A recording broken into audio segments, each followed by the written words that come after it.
আসসালামু আলাইকুম। আমি Mohammad Sharif Ahmed, instructor computer, Dinajpur polytechnic institute.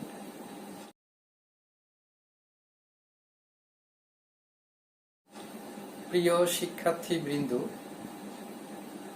Corona ভাইরাসের প্রাদুর্ভাবে পুরা দেশ তথা পুরা পৃথিবী যখন প্রায় লকডাউনে, আমাদের শিক্ষা প্রতিষ্ঠানগুলো টোটালি বন্ধ। আমরা সবাই প্রায় ঘরে বন্দি বা কোয়ারেন্টাইন অবস্থায় আছি। এই পরিস্থিতিতে আসলে আমরা আমাদের যারা শিক্ষার্থী তাদের আসলে ঘরে বসে থাকার সময় নেই। আমাদের সামনে পথ চলতে হবে। তো বাংলাদেশ সরকারের মাননীয় প্রধানমন্ত্রীর নির্দেশনা, কারিগরি শিক্ষা অধিদপ্তরের নির্দেশনা এবং দিনাজপুর পলিটেকনিক ইনস্টিটিউটের সম্মানিত অধ্যক্ষ মহোদয় আব্দুল ওয়াদুদ মন্ডল স্যার, ওনার নির্দেশনায় আমরা অনলাইন ক্লাস বা অনলাইন ভিডিও কন্টেন্টের মাধ্যমে আমাদের ছাত্রদের শিক্ষা কার্যক্রম চালু রাখার চেষ্টা চালাচ্ছি। তারই ধারাবাহিকতায় আজকে আমি চতুর্থ পর্ব কম্পিউটার টেকনোলজির একটা গুরুত্বপূর্ণ subject data structure and algorithm, আমরা চ্যাপ্টার ওয়াইজ অধ্যায় ভিত্তিক গুরুত্বপূর্ণ কোশ্চেনগুলো নিয়ে আলোচনা করব। আমাদের প্রতিটা লেকচার আমরা যখন শেয়ার করব, আমি আমার ছাত্রদের অনুরোধ করব যে সবাই সেখানে কমেন্টসের মাধ্যমে তাদের সমস্যাগুলা এবং ব্যক্তিগতভাবে আমাকেও ফোনে বা অন্য কোনো মাধ্যমে যোগাযোগ করেও তাদের সমস্যাগুলা সমাধান করা যেতে পারে। তো যাই হোক, শিক্ষার্থীবৃন্দ সবাইকে স্বাগত জানাচ্ছি আমার অনলাইন ক্লাস বা অনলাইন লেকচারে। আর সবাইকে একটা অনুরোধ করব, এই মহামারীর সময়ে দুর্যোগময় মুহূর্ত, সরকার নির্দেশিত যে স্বাস্থ্যবিধি সবাই এটা মেনে চলবো। তোমরা যারা শিক্ষার্থী তাদের উপর অনেক দায়িত্ব, তোমরা নিজেরা সতর্ক থাকবা, সাবধানে থাকবা। স্টে হোম যে স্লোগান, এটা সবার মধ্যে ছড়িয়ে দিবা, নিজেদের পরিবারে, নিজেদের গ্রামে, নিজেদের এলাকায় সবাইকে সচেতন করবা। এবং আমরা সবাই সচেতন হলেই আসলে সমাজকে বাঁচাতে পারবো, দেশটাকে বাঁচাতে পারবো। তো শিক্ষার্থীবৃন্দ যাই হোক, সবাই সাবধানে থাকবা,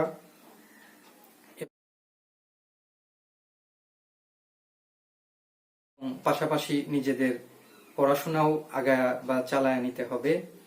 তো আমরা আসলে শুরু করতে যাচ্ছি data structure and algorithm subject থেকে। প্রথম অধ্যায় ডাটা স্ট্রাকচারের মৌলিক ধারণা বা মৌলিক বিষয়গুলো সম্বন্ধে ধারণা। তো আমরা গুরুত্বপূর্ণ কোশ্চেনগুলা নিয়ে আলোচনা শুরু করছি। আমাদের ফার্স্ট কোশ্চেন, ডেটা বলতে কি বুঝি বা ডেটা কি? এটা অনেক গুরুত্বপূর্ণ একটা কোশ্চেন। প্রায় প্রতি বছরই বা 2-1 বছর পর পরই তোমাদের বোর্ড কোশ্চেনে চলে আসে এটা। তো অ্যাকচুয়ালি ডেটা শব্দের আবিধানিক অর্থ হলো উপাত্ত। ডেটা বলতে আমরা যেটা বুঝি যে কোনো কিছুর মান, কোনো কিছুর নাম, অর্থাৎ র ফ্যাক্ট কোনো কিছুর। যেমন উদাহরণ হিসেবে আমরা বলতে পারি আমার নাম, তোমার নাম, কোনো একটা অক্ষর, 5, 2, 4, 3 সবই আসলে ডাটা। আর মূলত ডেটা শব্দটির উৎপত্তি হয়েছিল ড্যাটম শব্দ, ল্যাটিন শব্দ ড্যাটম, যার অর্থ হলো গিভ মানে দেয়া। তো এই অর্থে আসলে ডেটা বলতে আমরা যেগুলাকে দিই কোথাও, আর স্বাভাবিকভাবেই ডাটা আসলে পৃথিবীর সবকিছুই এক একটা ডাটা আমরা চিন্তা করতে পারি। আমার বই, আমার কলম, আমার নাম, ABCD 1 2 3 4 এগুলো সবই এক একটা ডাটা। তো এসব আমরা ডাটার উদাহরণে দিতে পারি।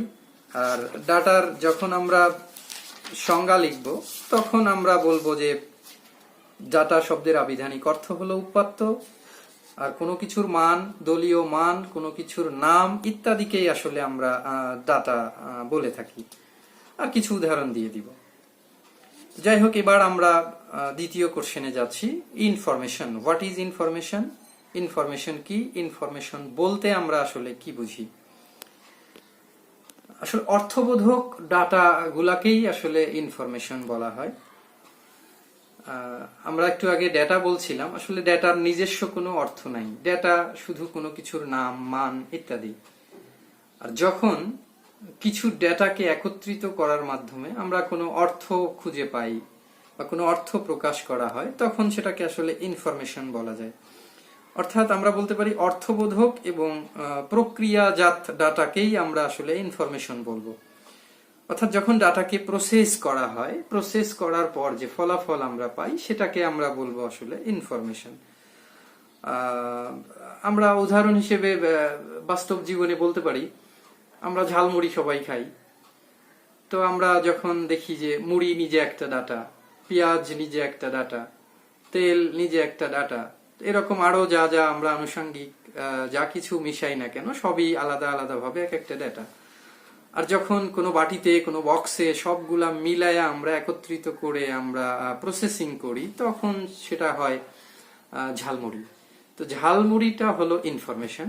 আর আলাদা আলাদা ভাবে প্রতিটা জিনিসকে আমরা বলবো ডেটা। আসলে এই উদাহরণ তো আর পরীক্ষায় দেয়া যাবে না। তো পরীক্ষায় আমরা দিতে চাইলে আমরা বলতে পারি রহিম, করিম, তাদের অনেকের নাম। অথবা আমরা বলতে পারি যে রহিমের রোল 5 বা রহিমের বাড়ি দিনাজপুর।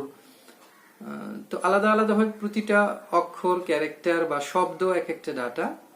আর সবগুলা মিলায়া যখন একটা বড় কোনো অর্থ প্রকাশ করে, তখন সেটাকে আমরা বলবো ইনফরমেশন।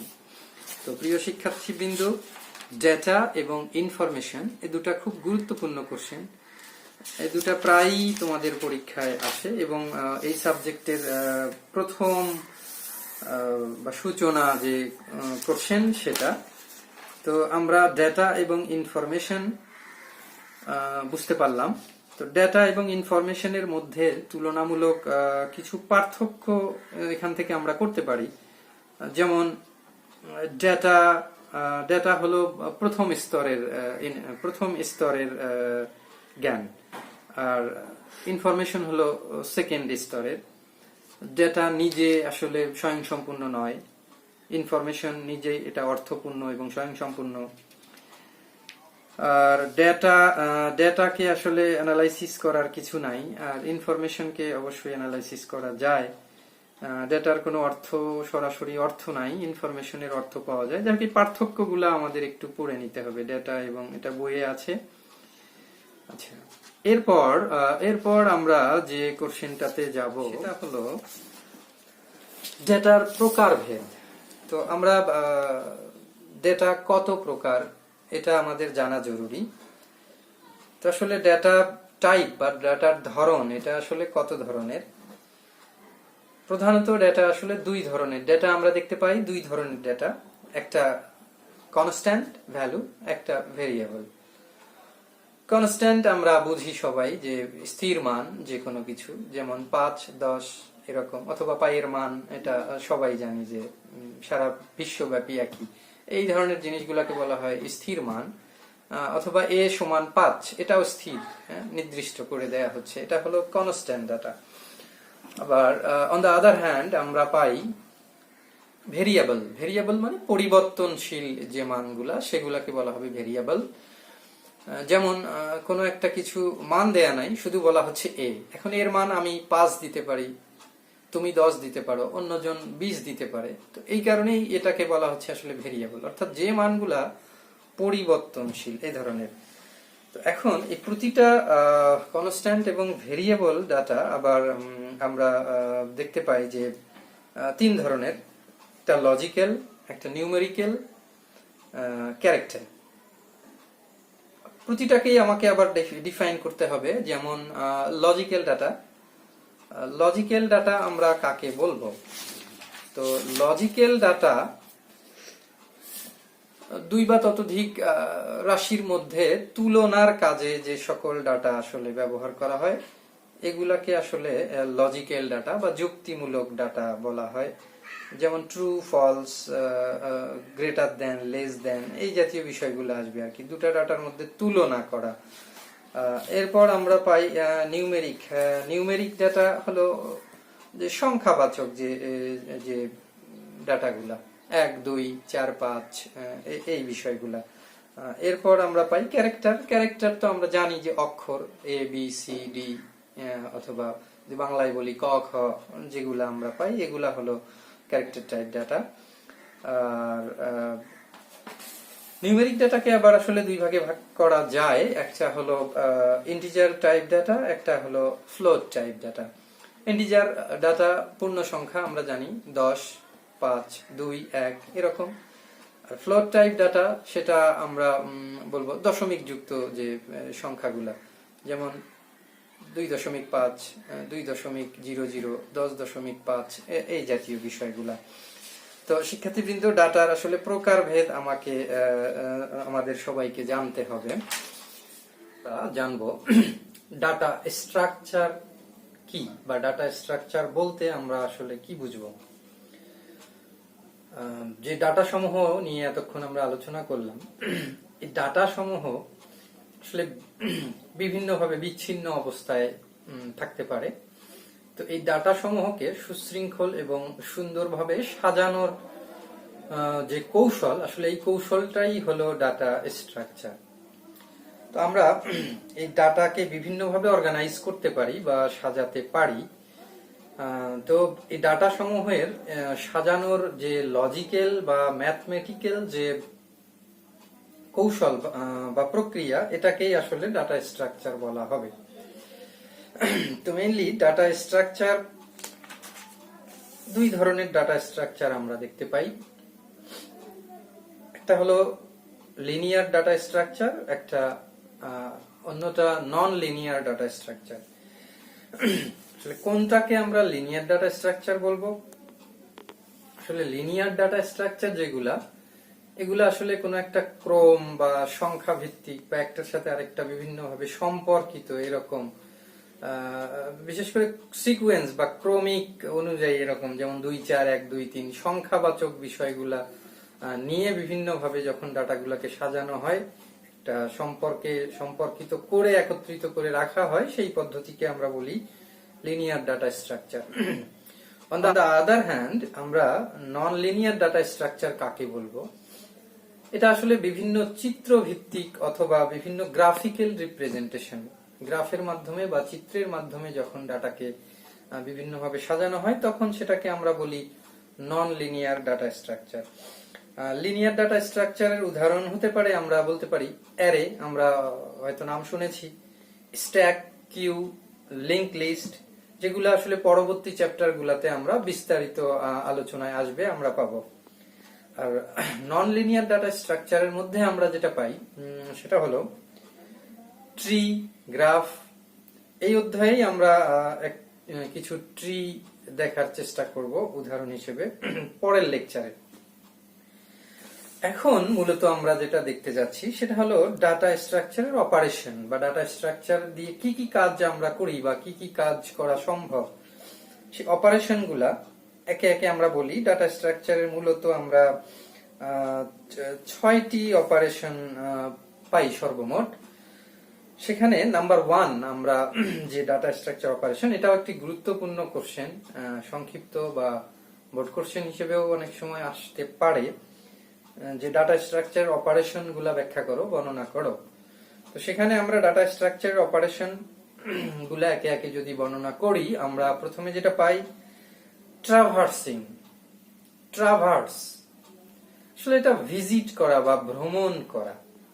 যেমন কোন সংগঠনে যখন আমরা বিভিন্ন ডাটাগুলাকে সাজায় বা সুবিন্যস্ত ভাবে রাখি, তখন কোনো একটা পদ্ধতি অ্যাপ্লাই করে ওই ডাটা স্ট্রাকচারে সংরক্ষিত প্রতিটা ডাটাকে ভিজিট করা বা প্রতিটা ডাটাকে আমরা পর্যবেক্ষণ করে দেখা, এটাকে আসলে মূলত বলা হয় যে ট্রাভার্সিং। অর্থাৎ একটা একটা করে পর্যায়ক্রমে একটার পর একটা ডাটা আমরা ভিজিট করলাম বা দেখলাম।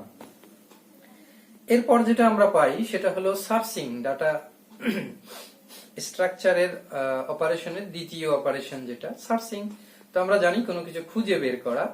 তো এখানে আসলে যে কোনো একটা ডাটা আমরা খুঁজতেছি, একটা ডাটা স্ট্রাকচারে অনেকগুলো ডাটা থাকতে পারে, 100-200, তার মধ্যে একটা ডাটাকে আমি খুঁজতেছি।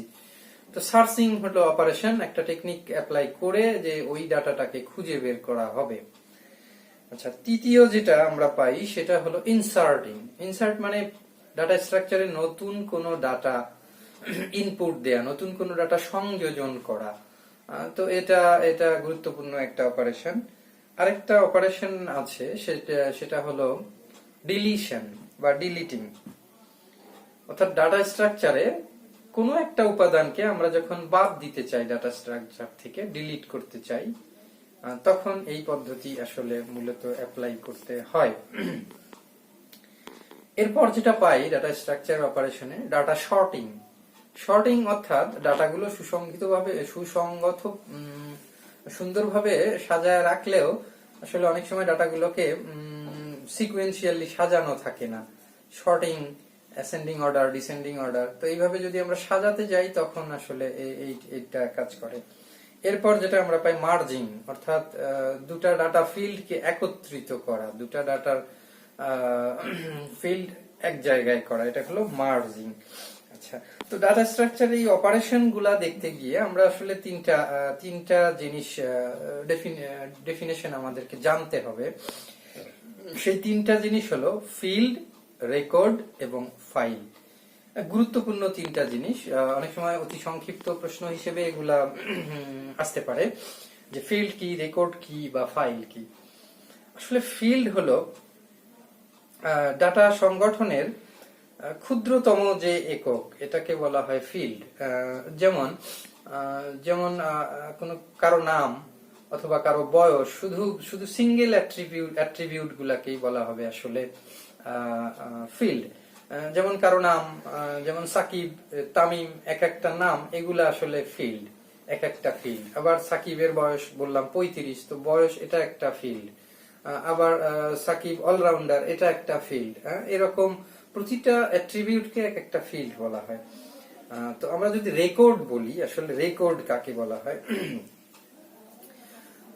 যখন এই সাকিব সম্বন্ধীয় প্রতিটা অ্যাট্রিবিউটকে, যেমন আমরা বললাম নাম সাকিব, অলরাউন্ডার, তার বাড়ি মাগুরা, এরকম তার মোবাইল নাম্বার, এটা তার প্রতিটা ইনফরমেশনকে যখন আমরা আসলে সজ্জিত করলাম, একত্রিত করলাম একসাথে, তখন এটাকে মূলত বলা হবে একটা যে সাকিবের রেকর্ড, এটা সাকিবের রেকর্ড, এরকম আমরা রেকর্ড রাখলাম। আচ্ছা, এরপর আমরা যেটাকে বলি ফাইল। ফাইল মূলত বৃহৎ অর্থে আমরা বিভিন্ন সফটওয়্যারের ক্ষেত্রেও ফাইল চিনে থাকি, এমএস ওয়ার্ড, এক্সেল, ওয়ার্ড, অন্য অন্য সফটওয়্যারের ক্ষেত্রেও। অর্থাৎ এরকম অসংখ্য বা অনেকগুলা রেকর্ডকে একত্রিত করে যখন একটা নির্দিষ্ট নামে সেভ করে কোথাও সংরক্ষণ করা হয়, অর্থাৎ একটা বড় ডকুমেন্টকে আমরা মূলত এখানে ফাইল হিসেবে চিন্তা করছি। তো এই তিনটার ডেফিনেশন, এটা খুব গুরুত্বপূর্ণ বিষয়, এটা আমাদেরকে জানতে হবে। আর বই থেকে এগুলা উদাহরণ সহ আমাদেরকে পড়তে হবে, ডাটা স্ট্রাকচারের অপারেশন। আচ্ছা, এরপর আমরা আমাদের পরের ভিডিওতে, আমাদের পরের লেকচার, সেখানে আমরা নন লিনিয়ার ডাটা স্ট্রাকচার হিসেবে ট্রি, হিপ, এগুলা নিয়ে আলোচনা করব আমাদের আমাদের পরবর্তী ভিডিওতে। তো সবাইকে অসংখ্য ধন্যবাদ। এই চ্যানেলে সবাইকে সাবস্ক্রাইব করার জন্য বিশেষভাবে অনুরোধ করা যাচ্ছে। পরবর্তী ভিডিওগুলা পাবার জন্য সাবস্ক্রাইব করুন এবং বেশি বেশি শেয়ার করুন। আমার ছাত্রছাত্রীদেরকে অনুরোধ করব, তোমরা বেশি করে শেয়ার করো, সবার মধ্যে ছড়ায় দাও। কারণ এই সংকটকালীন সময়ে আসলে অনলাইন ক্লাস, অনলাইন পড়াশোনা, এর কোনো বিকল্প নেই। সবাই ভালো থাকবা, সাবধানে থাকবা। ধন্যবাদ।